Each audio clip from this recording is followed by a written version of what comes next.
O týchto rozdieloch som už hovoril v nejakom videu, ale zopakujeme si to. Vonkajšie žalúzie versus vonkajšie rolety.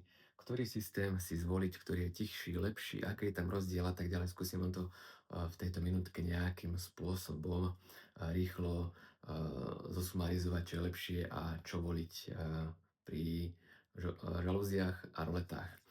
Vonkajšie žalúzie sú čisto len na zastieranie, takže tým pádom nemáte úplnú tmu. Keď si chcete zastrieť, to si nemielte s vonkajšími roletami, alebo nemielte si to, že budete mať úplnú tmu. Pri vonkajších roletách je tam tma, ale není úplná, pri vonkajších žalúziách, pozor, není úplná ako pri vonkajších roletách.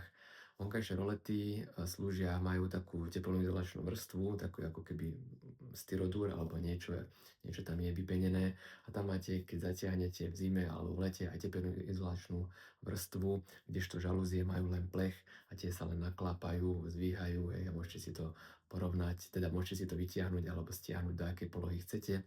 Takisto aj rolety, ale rolety keď stiahnete úplne, tak je úplne zastreté, sú tam také malé bodky, však to poznáte, kdežto žalúzie keď stiahnete úplne, tak ich môžete ako keby vyklopiť do roviny alebo preklopiť a máte tam aj svetlo, takže na toto si dávajte pozor. Vonkajšie žalúzie by som bral len na také tienenie, čo sa týka slnka a tepla a svetla aj, že sa dajú nejakým spôsobom regulovať. Rolety už sú také, že aj na teplnoizolačné vlastnosti, aj máte úplnú tmu, ak chcete úplnú tmu a tie sú už líšia sa v tom, že žalúzie by som len tienil a rolety by som aj nejakú teplnoizolačné vlastnosti zvýšil tým, že majú tú vrstvu a ešte úplné zatemnenie. Takže takýto základný rozdiel medzi vonkajšími žalúziami a vonkajšími roletami.